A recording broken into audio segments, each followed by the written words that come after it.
So మంచి మంచి శాసనాలు దేవుడు మనకిచ్చాడు. చాలా చాలా ఆణిముత్యాలు లాంటిది. వెండి బంగారము కంటే అతి విలువైన వాక్యాలు ఇవన్నీ.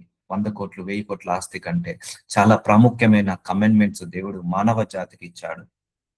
సో ఇవి చదువుకొని నేర్చుకున్నప్పుడు ఒక మనిషి ఏ లెవెల్లో బ్రతకాలి, ఎన్ని రకాలుగా ఒక మనిషి ఎన్ని రకాలుగా సరి చేసుకోవాలనేది ఈ వాక్యాలు చెప్తుంటా ఉంటాయి. సో మంచి మంచి న్యాయ విధులు, మంచి మంచి ఆజ్ఞలు దేవుడు మనకందరికి ఇచ్చాడు.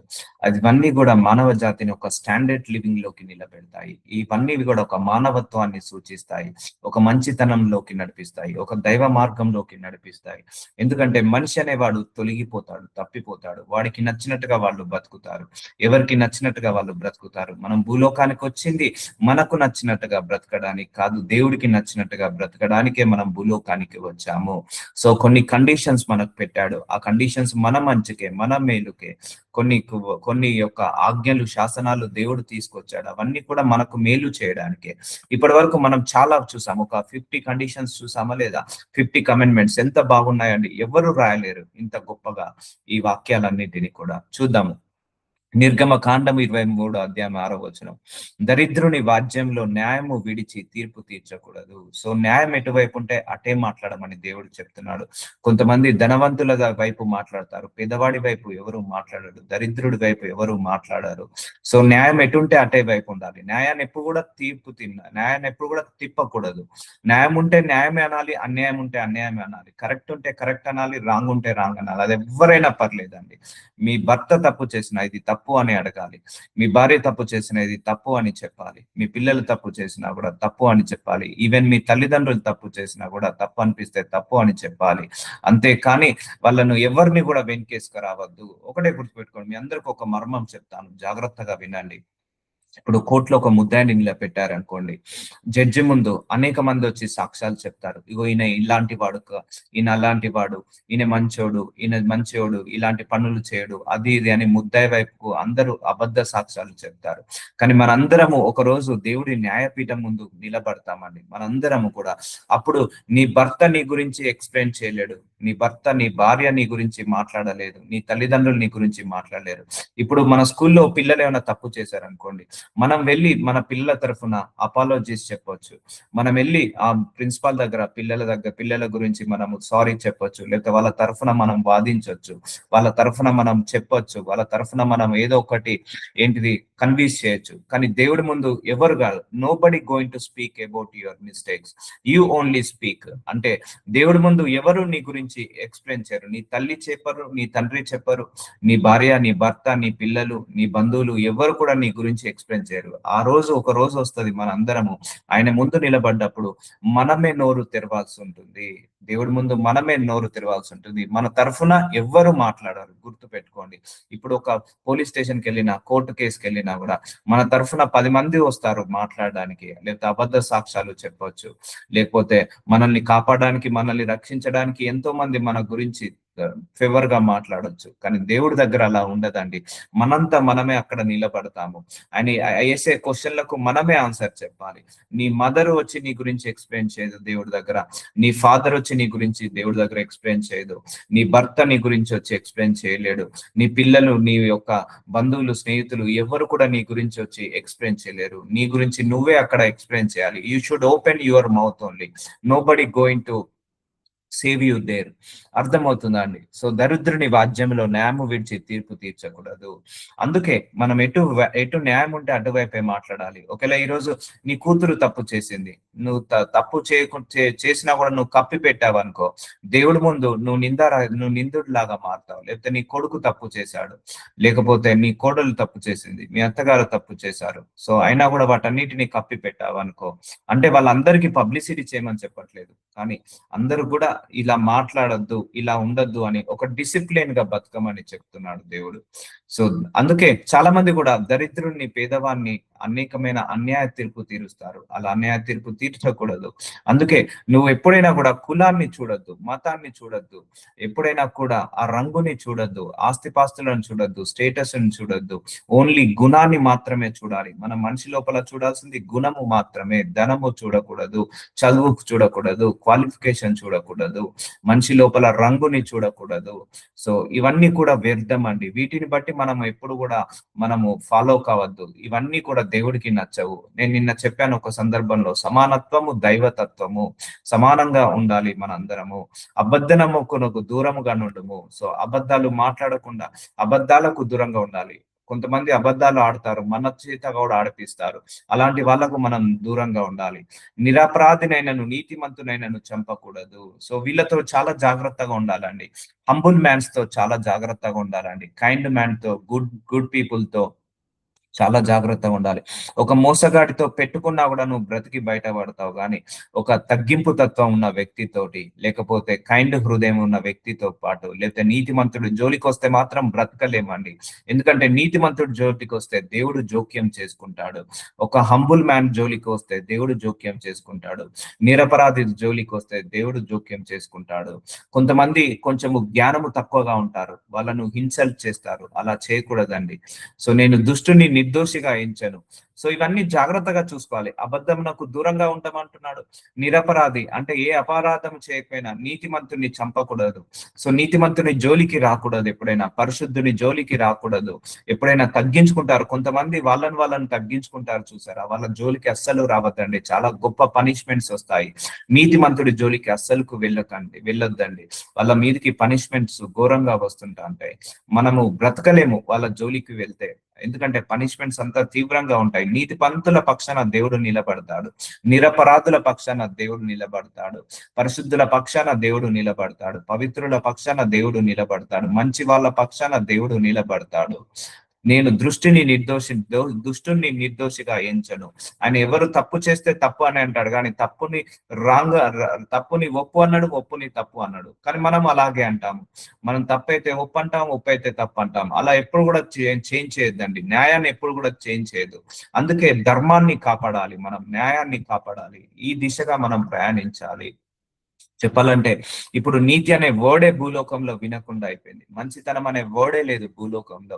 నీతి నిజాయితీ అనే వర్డే భూలోకంలో లేదు. ఎక్కడ చూడు అబద్ధాలు, ఎక్కడ చూడు మోసాలు, ఎక్కడ చూడు అన్యాయాలు, అక్రమాలు.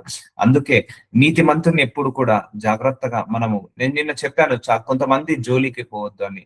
వృద్ధుల జోలికి వెళ్ళొద్దు, వికలాంగుల జోలికి పోవద్దు, భర్త లేని విధవరాల జోలికి వెళ్ళొద్దు, అలాగే రోగుల జోలికి వెళ్ళొద్దు, మానసిక రోగులు ఉన్న వాళ్ళ జోలికి వెళ్ళొద్దు, అలాగే నీతిమంతుడు పరిశుద్ధుడు జోలికి కూడా వెళ్ళొద్దండి. ఎందుకంటే వాళ్ళ పక్షాన దేవుడు జోక్యం చేసుకుంటాడు. ఒకసారి దేవుడు జోక్యం చేసుకున్నాడు అంటే అంతే. అందుకే నేను ఒకటే చెప్తున్నాను, ఒక థంబ్ రూల్ పెట్టుకోండి. If somebody hurt you, hurt them back. ఓకేనా? ఎవరైనా నిన్ను హర్ట్ చేశారా, మళ్ళీ తిరిగి హర్ట్ చేయకు. ఎవరైనా నిన్ను క్రిటిసైజ్ చేశారా, మళ్ళీ తిరిగి క్రిటిసైజ్ చేయకు. ఎవరైనా నిన్ను ఇన్సల్ట్ చేశారా, తిరిగి నువ్వు వాళ్ళని ఇన్సల్ట్ చేయకు. Leave it to God, leave it to God.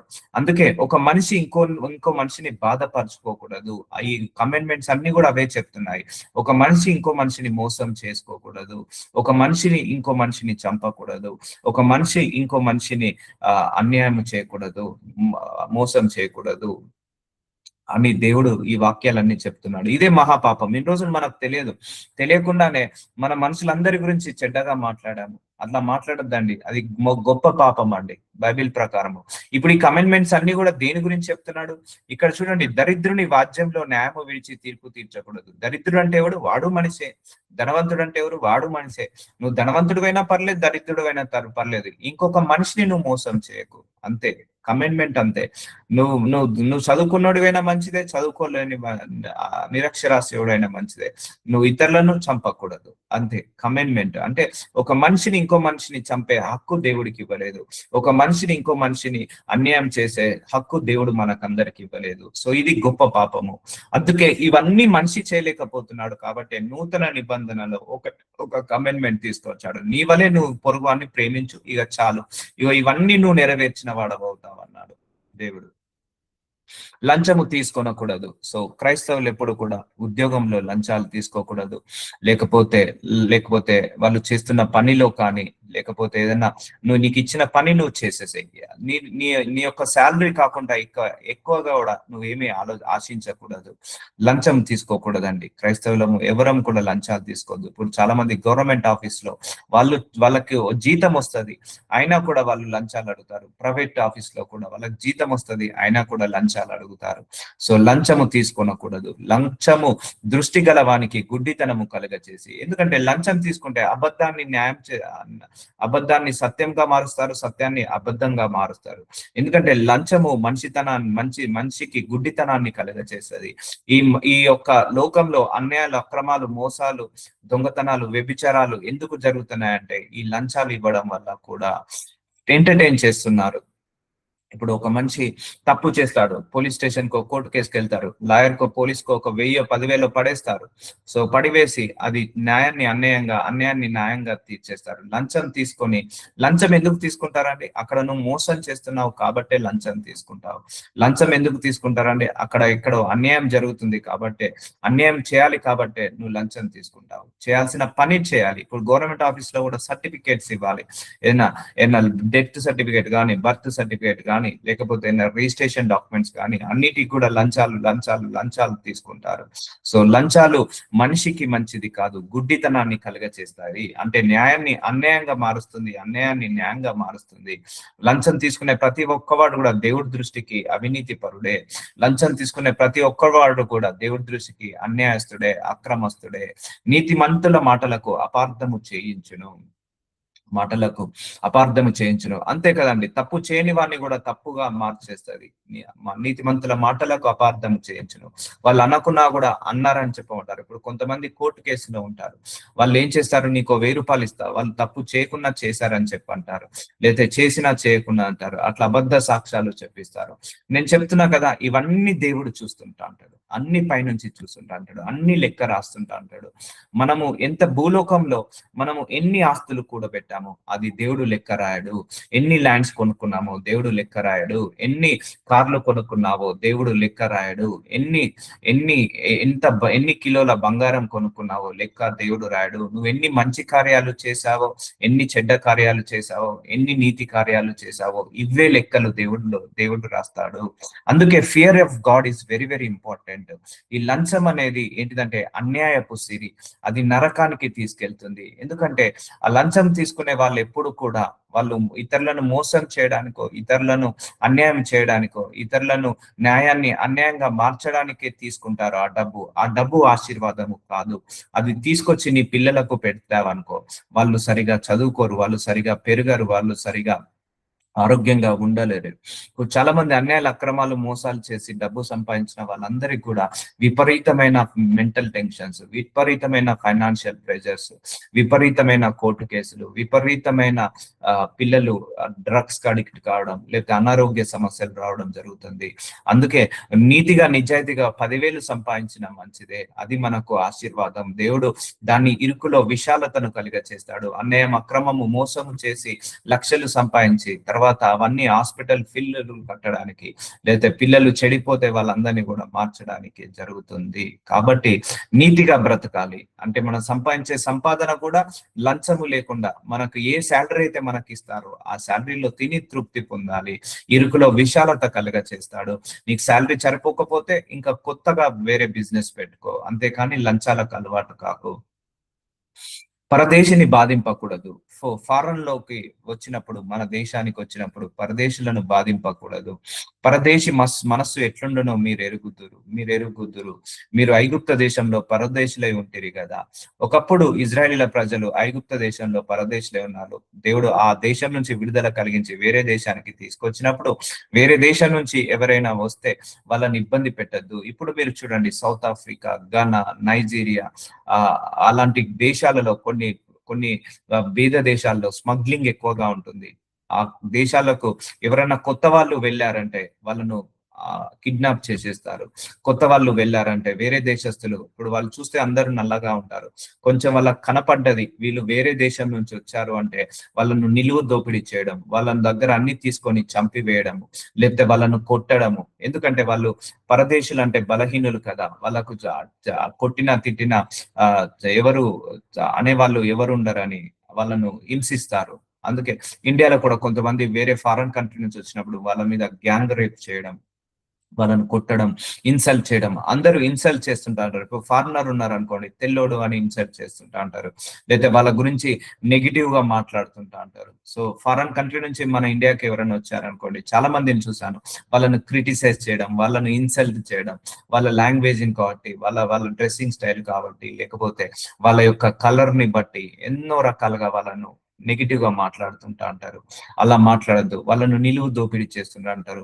అంటే వాళ్ళకు ఇప్పుడు మన ఇండియన్ కార్ ఎక్కాడు అనుకోండి, ₹100, వాళ్ళు ఎక్కితే ₹1000 తీసుకుంటారు. ఎందుకంటే వాళ్ళు ఫారెన్ నుంచి వచ్చారు కదా, వాళ్ళ దగ్గర డబ్బులు చాలా ఉంటాయని అలా వాళ్ళ దగ్గర విచ్చలవిడిగా ఖర్చు పెట్టిస్తుంటా అంటారు. సో ఇవన్నీ కూడా దేవుడు చూస్తాడు. ఎందుకంటే ఫారెన్ నుంచి వేరే దేశం నుంచి మన దేశానికి వచ్చిన వాళ్ళని ఎప్పుడు కూడా హింస పెట్టద్దు. ఎందుకంటే వాళ్ళకి తెలియదు ఈ దేశం అంటే ఏంటిదో తెలియదు, ఈ దేశంలో ఉన్న రూల్స్ రెగ్యులేషన్ అంటే ఏంటిదో తెలియదు. అలా తెలియని వాళ్ళను మనం ఏం చేయాలి? మోసం చేయకూడదు, వాళ్ళను రక్షించాలి. అందుకే పరదేశి మనస్సు ఎట్లుండనో మీరు ఎరుగుదురు.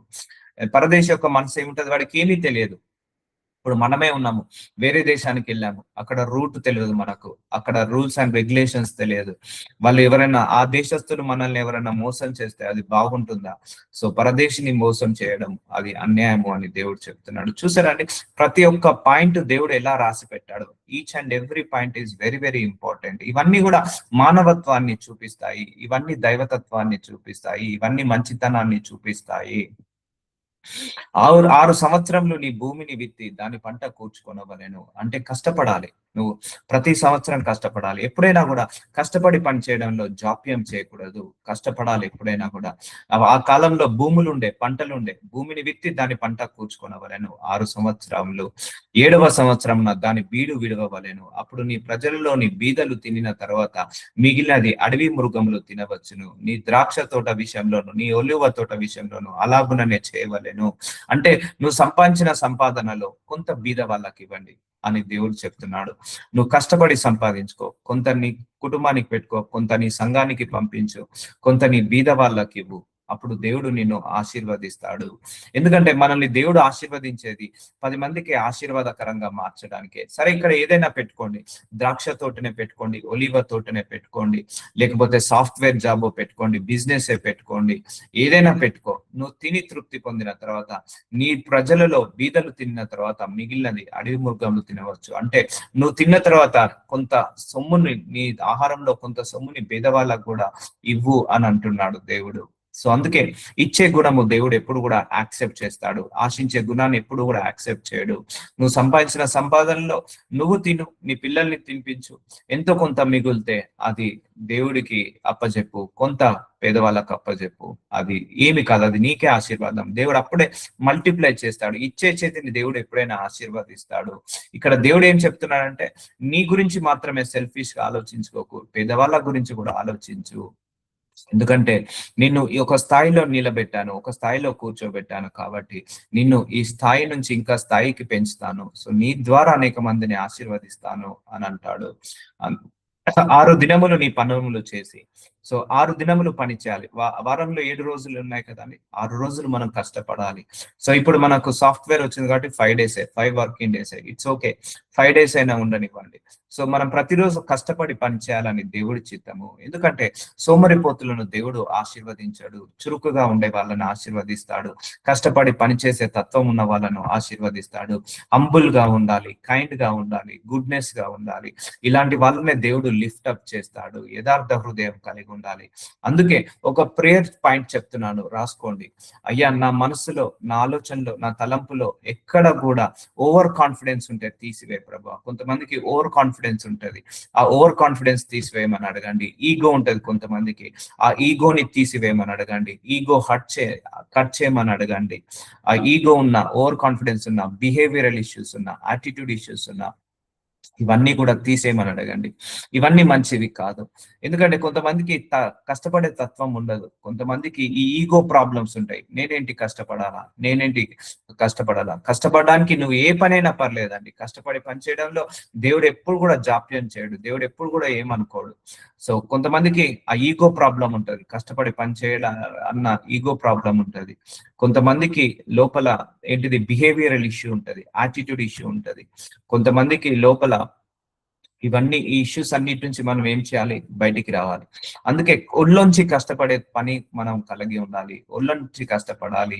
6 దినములు నీ పనులు చేసి నీ ఎద్దును నీ గాడిదయు. సో కొంతమందికి ఓవర్ కాన్ఫిడెన్స్ ఉంటది. నేను కష్టపడకున్నా కూడా నా దగ్గరికి డబ్బులు వస్తాయని. ఒకటే గుర్తుపెట్టుకోండి, దేవుడు ఆ కండిషన్ పెట్టలేదు.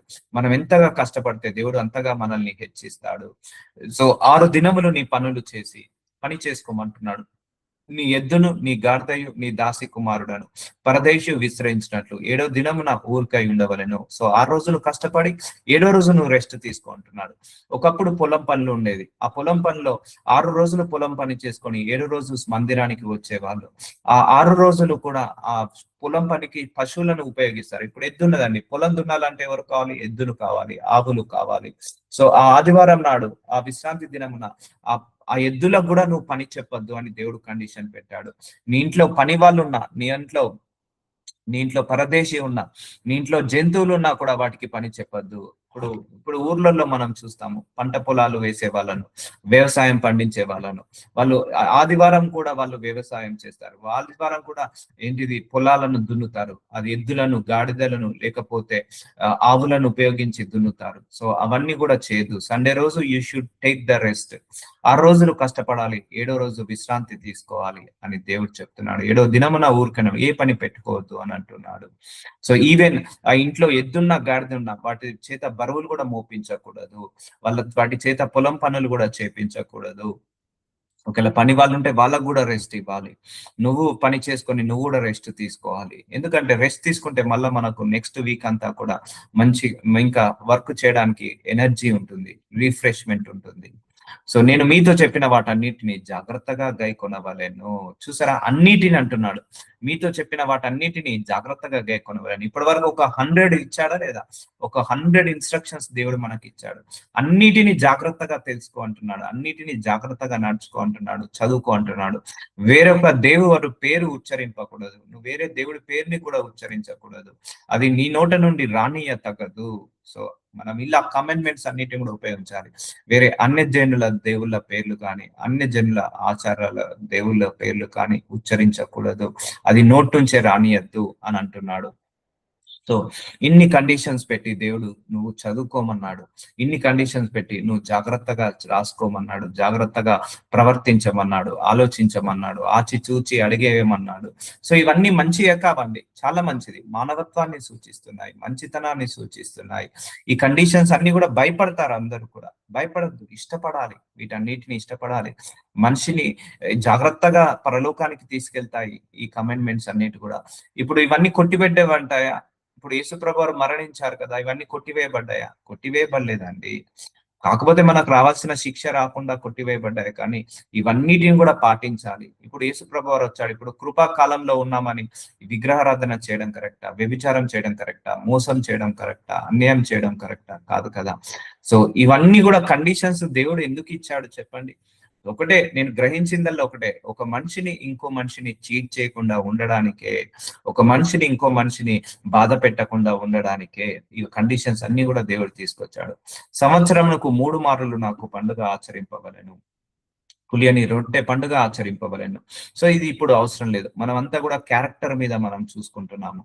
సో నీవు పొలంలో విత్తిన నీ వ్యవసాయంలో తొలి పంట యొక్క కోత పండుగను, పొలంలో నుండి నీ వ్యవసాయ ఫలములను నీవు కూర్చున్న తర్వాత సంవత్సరాంతమందు ఫల సంగ్రహపు పండుగను ఆచరింపవలెను. సంవత్సరంనకు 3 మారులు పురుషులందరూ ప్రభువైన యెహోవా సన్నిధిని కనబడును. సో నా బలులు రక్తము పులిసిన ద్రవ్యంతో అర్పింపకూడదు. నా పండుగలను అర్పించిన కొవ్వు ఉదయం వరకు నిలువ ఉండకూడదు. సో ఇవన్నీ కండిషన్స్ పెట్టాడు. కానీ ఇప్పుడు మనం ఇవన్నీ పాటించాల్సిన అవసరం లేదు. ఇప్పుడు మనం పాటించాల్సిందల్లా మన క్యారెక్టర్, మన బిహేవియర్. నీ భూమి ప్రథమ ఫలంలో మొదటి వాటిని దేవుడైన యెహోవా మందిరమునకు తేవలెను. సో ఇది ఇంపార్టెంట్ అండి. సో ఈ భూమి ప్రథమ ఫలంలో ఇప్పుడు నువ్వు ఏదైనా పంటలు పండిస్తే అందులో దశమ భాగము దేవుడిది. నువ్వు సంపాదించే సంపాదనలో దశమ భాగం దేవుడిది. సో ఇంకా ఎవరైనా దశమ భాగం ఇవ్వకపోయి ఉంటే ఇవ్వడం అలవాటు చేసుకోండి. ఇట్ ఈస్ ఎ బ్లెస్సింగ్ అండి. It is a blessing. ఎందుకంటే నీకు ఆ శాలరీ ఇచ్చేదే దేవుడు. అందులోంచి 10% దేవుడి యొక్క సేవకు ఉపయోగపడుతుంది. ఏదైనా మందిరానికి ఇచ్చావనుకోండి, ఆ మందిరం నడవడానికో, ఆ మందిరము కట్టడానికో, లేకపోతే ఆ మందిరము బాగుపడడానికో ఉపయోగపడుతుంది. అందుకే దశమ భాగం ఎవరు కూడా తినకండి. దశమ భాగము ఎవరు కూడా దగ్గర పెట్టుకోకండి. ఎంత ఇరుకున్నా, ఇబ్బంది ఉన్నా ఆయనకి ఇచ్చేది ఆయనకి ఇవ్వండి. ఆయనకి ఇవ్వాల్సింది ఆయనకి ఇవ్వండి. భూమి ప్రథమ ఫలంలో మొదటి వాటిని దేవుడైన యెహోవా మందిరమును తేవలెను. సో ఇదిగో త్రోవలో నిన్ను కాపాడి నేను సిద్ధపరిచిన చోటుకు నిన్ను రప్పించుటకు ఒక దూతను నీకు ముందుగా పంపుచున్నాను. సో దేవుడు ఎప్పుడు కూడా మన ముందు ఒక ఏంజిల్స్ ని రిలీజ్ చేస్తాడు, లేకపోతే దైవ సేవకులను పంపిస్తాడు. ఇవన్నీ కూడా వాక్యాలు వచ్చాయి, కానీ చాలా మంది చదువుకోవట్లేదు. చాలా మంది చదువుకున్న అర్థం కావట్లేదు. అందుకే ఈ వాక్యాలన్నీ చదువుకోవడానికి దేవుడు దైవజనులను ఏర్పాటు చేస్తాడు. సో అందుకే దూతలు అంటే దేవదూతలు మాత్రమే కాదు, దేవుడి యొక్క సేవకులు కూడా మన ముందు పంపించి మనకు మార్గాలను సరళం చేస్తాడు దేవుడు. ఆయన సన్నిధిని జాగ్రత్తగా నుండి ఆయన మాట వినవలెను. సో మందిరానికి వెళ్ళినప్పుడు ఒకటే గుర్తు పెట్టుకున్నామా, చాలా డిసిప్లిన్ గా ఉండాలి, సిన్సియారిటీగా ఉండాలి. నేను మొన్న ఒక మందిరానికి వెళ్ళాను. ఆ మందిరంలో ఒక ఒక యంగ్ లేడీ, ఒక 18 ఇయర్స్ లేడీ ఫోన్ పట్టుకొని అందులో కార్డ్స్ ఆడుతుంది, ఫోన్ లో కార్డ్స్ ఆడుతుంది, పేకాట ఆడుతుంది. సో అదే మందిరంలో కూర్చొని. సో ఆయన సన్నిధిలో జాగ్రత్తగా ఉండాలి, భయముతో ఉండాలి, భక్తితో ఉండాలి, వర్షిప్ మూడ్ లో ఉండాలి, ఆరాధించాలి, స్తుతించాలి. అలాంటి ఫోన్లు పట్టుకొని చాటింగ్లు చేయడం, ఫోన్లు పట్టుకొని లేకపోతే ఇంకా ఇతర కార్యాలు చూడడము, లేకపోతే గేమ్స్ ఆడడం చేయొద్దు. ఆయన మందిరంలో చాలా జాగ్రత్తగా ఉండాలి. ఎందుకంటే ఆయన గమనిస్తుంటా అంటాడు, ఆయన మాట వినవలెను. అంటే నువ్వు మందిరానికి వెళ్ళేది ఎందుకు? దైవ సేవకుడు ద్వారా ఆయన మాటలు వింటాడు. సో ఆయన దైవ సేవకుడు ద్వారా ఆయన మాట్లాడతాడు. కాబట్టి నువ్వు మందిరానికి వెళ్ళినప్పుడు డిసిప్లిన్ గా ఉండండి. సో ఆయన సన్నిధిని జాగ్రత్తగా ఉండండి, డిసిప్లిన్ గా ఉండండి, సిన్సియర్ గా ఉండండి. ఇప్పుడు ఒక ప్రధానమంత్రి దగ్గరికి వెళ్ళామనుకో, ఆయన ముందు ఫోన్ చూస్తామా? ఫోన్ ఆపరేట్ చేస్తామా? ఫోన్ పక్కకు పెట్టేస్తారు వాళ్ళు. ఒక ముఖ్యమంత్రిని కలవడానికి వెళ్ళాం అనుకోండి, ఫోన్ లాగేసుకుంటారు, డిసిప్లిన్ గా ఉండమంటారు, వాళ్ళని తాకొద్దు అంటారు, వాళ్ళని నమస్కారం పెట్టాలి, దూరం నుంచే మాట్లాడాలి, వంగి మాట్లాడి, ఇలా తల కూడా పైకి లేపి మాట్లాడద్దు, కిందికి పెట్టి మాట్లాడాలి. సో అలా ఉంటుంది. అలాగే నువ్వు దేవుడి దగ్గరికి వెళ్ళినప్పుడు ఒకటే గుర్తు పెట్టుకోండి, ఆ సన్నిధానంలో దేవుడి యొక్క ప్రత్యక్షత ఉంటుంది, దేవుడు చూస్తాడు. కాబట్టి ఆయన కోపము రేపవద్దు. సో మందిరానికి వెళ్ళినప్పుడు మీ ప్రవర్తన జాగ్రత్తగా చూసుకోండి. మందిరానికి వెళ్ళినప్పుడు గట్టి గట్టిగా మాట్లాడడం, లేకపోతే మందిరంలో అసభ్యంగా ప్రవర్తించడం, లేకపోతే మందిరంలో ఫోన్లు చూడడం, గేమ్స్ ఆడడం, లేకపోతే ఫుడ్ ఐటమ్స్ తీసుకొని వెళ్ళి తినడం. అంటే చిన్నవాళ్ళంటే పర్లేదు, పెద్దవాళ్ళు కూడా వెళ్ళి తినడం కరెక్ట్ కాదు.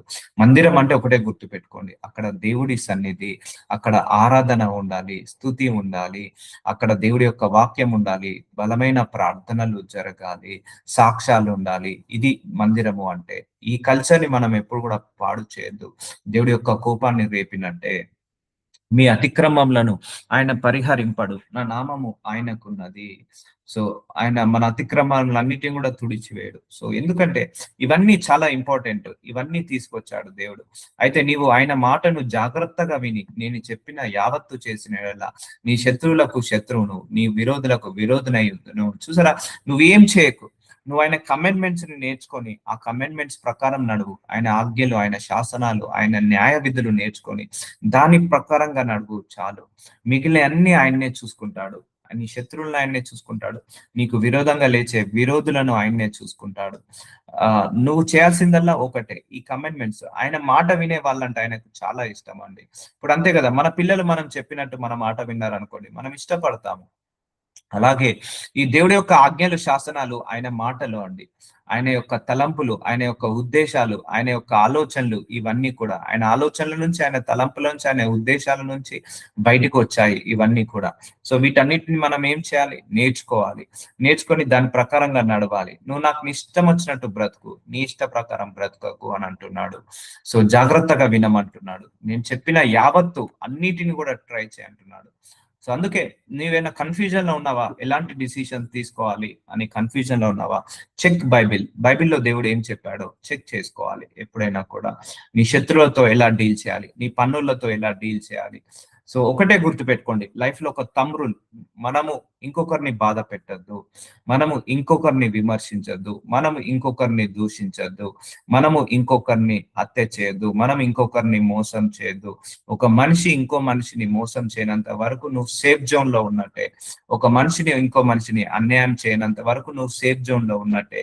ఒక మనిషిని ఇంకో మనిషిని చంపనంత వరకు, ద్వేషించనంత వరకు నువ్వు సేఫ్ జోన్ లో ఉన్నట్టే. సో ఇవన్నీ కూడా మనిషి యొక్క పాపాన్ని ఆపడానికే ఈ కమాండ్మెంట్స్, మనిషి యొక్క దోషాన్ని ఆపడానికే. సో ఇవన్నీ తెలియక మనము ఈ ఉచితంగా అందరినీ ద్వేషిస్తేస్తున్నాము, ఉచితంగా అందరినీ మోసం చేసేస్తున్నాము. సో అక్కడే ఉంది. సో అందరూ చాలా మంది ద్వేషిస్తున్నారు. ఒక మనిషిని ఇంకో మనిషిని మోసం చేసి మళ్ళా ప్రతి సంఘాల చుట్టూ, పెద్ద పెద్ద సంఘాల చుట్టూ తిరుగుతున్నారు, గుళ్ళ చుట్టూ తిరుగుతున్నారు. నువ్వు ఎన్ని గుళ్ళ చుట్టూ తిరిగినా, నువ్వు ఎన్ని పెద్ద పెద్ద సంఘాల చుట్టూ తిరిగినా ఒకటే గుర్తుపెట్టుకోండి, ఒక మనిషిని ఇంకో మనిషిని ప్రేమించినంత వరకు ఇవన్నీ వ్యర్థమే అని దేవుడు నూతన నిబంధనలో రాసి పెట్టాడు. ఇన్ని కమెంట్మెంట్స్ కి ఒకటే ఒక విరుగుడు పెట్టాడు. ఇవన్నీ మనిషి పాటించలేకపోతున్నాడా? అయితే ఒకటి పాటించండి, మీరందరినీ ప్రేమించేసేయండి అని చెప్పాడు. ఎందుకంటే ఒక మనిషి ఇంకో మనిషిని ప్రేమించామనుకో, వాళ్ళను మోసం చేయలేము, వాళ్ళను అన్యాయం చేయలేము, వాళ్ళ గురించి నెగిటివ్ గా మాట్లాడలేము, వాళ్ళ గురించి తప్పుగా మాట్లాడలేము, అందుకే వాళ్ళ గురించి నెగిటివ్ గా స్ప్రెడ్ చేయలేము. ఎవరి పాపాన వాళ్ళే పోతారు, గుర్తు పెట్టుకోండి. మనము ఆ పాపంలో పడకుండా చూసుకోవాలి. అందుకే నువ్వు మనిషిని బాధ పెట్టినంత వరకు నువ్వు సేఫ్ జోన్ లో ఉన్నట్టే. ఇది థంబ్ రూల్. నేను బైబిల్ మొత్తం చదివిన తర్వాత, ఈ కమెంట్మెంట్స్ అన్ని జాగ్రత్తగా పరిశీలించిన తర్వాత నాకు అర్థమైంది, ఇది ఒకటే, ఇదే గొప్ప పాపము.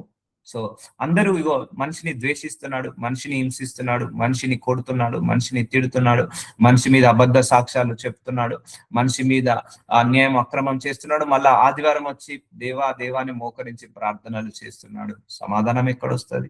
సాక్ష్యం ఎక్కడొస్తుంది?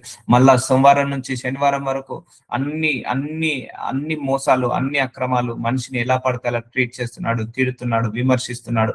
మళ్ళీ ఆదివారం వచ్చినప్పుడు సంఘానికి వస్తున్నాడు. సో నువ్వు ఎన్ని హోమాలు చేసినా, ఎన్ని వ్రతాలు చేసినా, ఎన్ని పూజలు చేసినా, ఎన్ని ప్రార్థనలు చేసినా, ఎన్ని ఆరాధన చేసినా, ఎంత స్తుతి చేసినా, నువ్వు ఇంకో మనిషిని ప్రేమించనంత వరకు అన్ని వ్యర్థమని దేవుడు చెప్పేశాడు. అంతే, సింపుల్ లాజిక్. ఈ ఒక్క లాజికే మిస్ అయింది. ఇప్పుడు అందరు కూడా ద్వేషించుకుంటున్నారు, ఎవరు కూడా ప్రేమించుకోవట్లేదు. సో చూసారండి, ఎంటైర్ వరల్డ్ అగెనెస్ట్ అయిపోయింది, ఈ బైబిల్ కి అగెనెస్ట్ గా నడుచుకుంటా పోతుంది. అందుకే నీ శత్రువులకు నేను శత్రువు అవుతాను, నీ విరోధులకు నేను విరోధి అవుతాను. అంతేగాని నువ్వెవరిని శత్రువు లాగా ట్రీట్ చేయకు, నీకెవరు విరోధులాగా ట్రీట్ చేయకు. అందుకే ఈ రోజు నుంచి అందరం ఒక తీర్మానం తీసుకోవాలి. మనల్ని 10 మంది శత్రువు అనుకుంటే అది వాళ్ళ ప్రాబ్లం, కానీ మనం మాత్రం ఎవరిని కూడా శత్రువు లాగా ట్రీట్ చేయొద్దు, ఎవరిని కూడా విరోధి లాగా ట్రీట్ చేయొద్దు. సో ఒకవేళ నీకు శత్రువు దూరం ఉండు, పర్లేదు, నీ దూరం ఉండి ద్వేషించకు. అర్థమవుతుందా అండి? సో చాలా మందికి శత్రువులు ఉంటారు, కానీ దూరం ఉండి కూడా ద్వేషిస్తారు. ద్వేషించమాక. ఎందుకంటే శత్రువుకి ఎందుకు దూరం ఉండాలంటే వాడు ప్రమాదం చేస్తాడు, వాడు మనల్ని చంపినా చంపుతాడు, లేకపోతే మన గురించి నెగిటివ్ గా మాట్లాడి మన పరువు తీస్తారు, లేకపోతే మనం ముందు బాగానే బ్రతికి మన వెనకాల నెగిటివ్ గా మాట్లాడతారు. ఇప్పుడు కొంతమంది మన ముందు బాగానే ఉంటారు, కానీ వెనకాల మన గోతులు తీస్తారు. వాడు నిజమైన శత్రువు అండి, వాడే నిజమైన ఘోరమైన శత్రువు. సో కొంతమంది ఇప్పుడు నీ గురించి ఎవరైతే నెగిటివ్ గా మాట్లాడతారో వాళ్ళందరూ శత్రువులే, గుర్తు పెట్టుకోండి. అందుకే ఏ బంధమైనా, ఏ బంధుత్వమైనా, ఏ స్నేహమైనా నీ ముందు మాత్రమే కాదు, నీ వెనకాల కూడా నీ గురించి మంచిగా మాట్లాడతాడు చూసావా, వాడే నీకు నిజమైన మిత్రువు. అది ఎవరైనా పర్లేదు. ఇప్పుడు నీ సొంత అన్ననో, నీ సొంత అక్కనో చెల్లెనో నీ గురించి అందరి దగ్గర నెగిటివ్ గా చెప్తుంది అనుకో, షీఈ్ యువర్ రియల్ ఎనిమీ. నేను అలాగే ట్రీట్ చేస్తాను, ఎవరైనా అంతే. ఎవరైతే మన గురించి నెగిటివ్ గా మాట్లాడతారో వాళ్ళే నిజమైన శత్రులు, అది దేవుడే చూసుకుంటాడు. సో ఎవరైతే మన గురించి నెగిటివ్ గా స్ప్రెడ్ చేస్తారో, మన గురించి వ్యతిరేకంగా మాట్లాడతారో, మనల్ని 10 మంది దగ్గర వెనకాల బదనాం చేస్తారో వాళ్ళే నిజమైన శత్రువు. నీ ముందడికి వాడు బాగానే ఉంటాడు, కానీ నీ వెనకాల గోతులు తీస్తారు చూసారా, వాళ్ళు నిజమైన శత్రువు. వాళ్ళందరికీ నేను శత్రువు అవుతాను. అందుకే లీవ్ ఎవ్రీథింగ్ టు గాడ్. నువ్వేం లేదు, యథార్థ హృదయంతో ఉండు, నువ్వేం లేదు, నువ్వు మంచితనంతో, మానవత్వంతో ఉండు, అన్ని దేవుడే చూసుకుంటాడు అని చెప్తున్నాడు. నేను నీ శత్రువులకు శత్రువు అవుతాను, విరోధులకు విరోధి అయి ఉంటాను. అర్థమవుతుందండి? నిజమైన శత్రువు ఎక్కడో ఉండడు, మళ్ళీ వాడు పక్కనే ఉంటాడు. నీ ముందే తిరుగుతాడు, నీతోటే తింటాడు, నీతోటే పడుకుంటాడు, నీతోటే సావాసం చేస్తాడు, మళ్ళీ నీ గురించే వెనకాల చెడ్డగా చెప్తాడు. వాళ్ళు నిజమైన శత్రువులు, భద్ర శత్రువులు. అది మాత్రం మర్చిపోవద్దు. అలాంటి వాళ్ళని ఐడెంటిఫై చేసి దూరంగా ఉండాలండి. ఇప్పుడు కొంతమంది ఉంటారు, వాళ్ళు ఎవరో మన తల్లికి పుట్టిన వాళ్ళు కారు, మన రక్త సంబంధులు కాదు, కానీ వాళ్ళు మనల్ని విలువ ఇస్తారు, మనకు గౌరవం ఇస్తారు, మనల్ని ఎంతో ఇష్టపడతారు. సో వాళ్ళు నిజమైన మిత్రులు, గుర్తుపెట్టుకోండి. అందుకే ప్రతి రక్త సంబంధము కూడా అది మనము స్నేహం అని అనుకోలేము, అది మంచిదని అనుకోలేము. అందుకే గుణము చూడండి. నేను అదే అంటున్నాను, నీ తల్లైనా, నీ అన్నైనా, నీ తమ్ముడైనా, నీ అక్కైనా, నీ చెల్లైనా కూడా గుణము చూడండి ఫస్ట్. సో నీ తల్లే నీ గురించి వెనకాల చెడుగా చెప్తుంటే, she's not a real mother. నీ బ్రదరే, నీ సిస్టరే నీ గురించి వెనకాల మాట్లాడుతుంటే, she's not a real sister, she's not your real brother. లేకపోతే నీ పిల్లలే నీ గురించి నెగిటివ్ గా మాట్లాడుతున్నారంటే, is not a real son, is not a real daughter, she's not a real daughter. So they are like enemies. అంతే కదండి. మన పరువు కాపాడే వాళ్ళే మన మిత్రుడు, మన పరువు తీసే వాళ్ళు మన శత్రువులు. మన గురించి మంచిగా మాట్లాడే వాళ్ళే మనకు స్నేహితులు, మన గురించి చెడుగా మాట్లాడే వాళ్ళే మనకు శత్రువులు. సో వాళ్ళందరినీ కూడా అలానే నువ్వు మాట్లాడమాక, వాళ్ళు మాట్లాడుతున్నారని నువ్వు మాట్లాడమాక, వాళ్ళు విరోధిగా ఉన్నారని నువ్వు ఉండమాక. అయ్యా నీకు సమస్తాన్ని అప్పచెప్తున్నాను అయ్యా, నువ్వే హ్యాండిల్ చేసుకో ప్రభువా, నీకు అప్పచెప్తున్నాను అని ఆయనకు అప్పచెప్పాను. ఎందుకంటే ఈజ్ అవర్ ఫాదర్, ఈ will take care of everything.